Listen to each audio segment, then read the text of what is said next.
अस्सलाम वालेकुम, कैसे हैं सब लोग। अच्छा जी, आज की इस वीडियो में मैंने डिस्कस करना है लीगलाइजेशन से रिलेटेड कुछ प्रॉब्लम्स को जो पिछले दिनों में मेरे कुछ क्लाइंट्स को फेस करनी पड़ी हैं। एक मेरी क्लाइंट थी कराची के, वो उनकी अपॉइंटमेंट थी। जैसे आप सब जानते हैं कि लीगलाइजेशन की अपॉइंटमेंट जो भी हमने कॉल पे बुक की होती हैं या हमने जो है वो थ्रू अब हम BLS के पोर्टल से बुक कर रहे हैं। तो जो वीज़ा अपॉइंटमेंट है उसमें हमने नंबर ऑफ़ मेंबर्स मेंशन करने होते हैं और लिखना होता है कि इतने नंबर, मतलब 2 बच्चे हैं, 3 हैं, सब मिला के 4 लोग हैं, तो उस हिसाब से हम वीज़ा की अपॉइंटमेंट लेते हैं। लेकिन जो लीगलाइजेशन की अपॉइंटमेंट है, जब हम कॉल पे बुक करते थे तो हम उनको बताते थे ये मतलब 2 बच्चे हैं और मदर हैं, लेकिन होती वो अपॉइंटमेंट मदर के ही नेम की थी। लेकिन जो वीज़ा अपॉइंटमेंट है उसमें हम सबको जो है वो मेंशन करते हैं, करती वो भी मदर ही अटेंड होती हैं, लेकिन ये है कि वो मेंशन उनको करना ज़रूरी होता है, वो सबकी लेनी होती है। अच्छा, अब ये मसला देखने में आ रहा है कि जो मेरे कराची क्लाइंट थे उनकी बुक की थी, उनकी तो हमने BLS के पोर्टल से ही बुक की थी, खैर तो वो, लेकिन लीगलाइजेशन की अपॉइंटमेंट एक ही होनी थी। तो उन्होंने जब वो वहाँ गए हैं तो उन्होंने कहा है कि आपकी एक ही अपॉइंटमेंट है, हम आपको एंटरटेन नहीं कर सकते, आप जो है वो अपने बच्चों की भी अपॉइंटमेंट साथ लेके आएँ।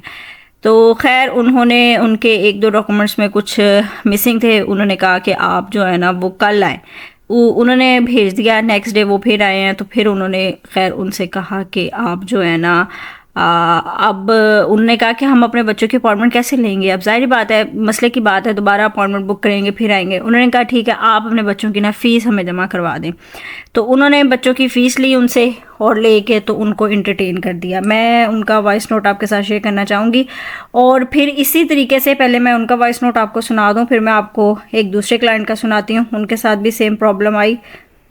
ये तो उन्होंने बच्चों के जो है अपॉइंटमेंट के पैसे 28,000 वो लिए, और दूसरा ये कि वो उन्होंने सारे ओरिजिनल डॉक्यूमेंट्स अपने पास रखे और जो उसकी कॉपियाँ थी, कलर कॉपियाँ वगैरह, वो उन्होंने, तो ये उनके जो है ना वो बच्चों के पैसे उनको करके तो उन्होंने वापस कर दिए, डॉक्यूमेंट जमा करा दिए।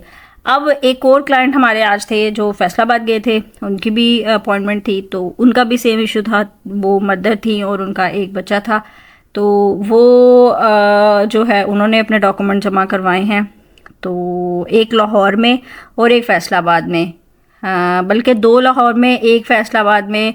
उन तीनों को यही वाला जो है वो प्रॉब्लम फेस करने को आया कि उनके जो बच्चे हैं उन्होंने कहा कि बच्चे की अपॉइंटमेंट नहीं है साथ।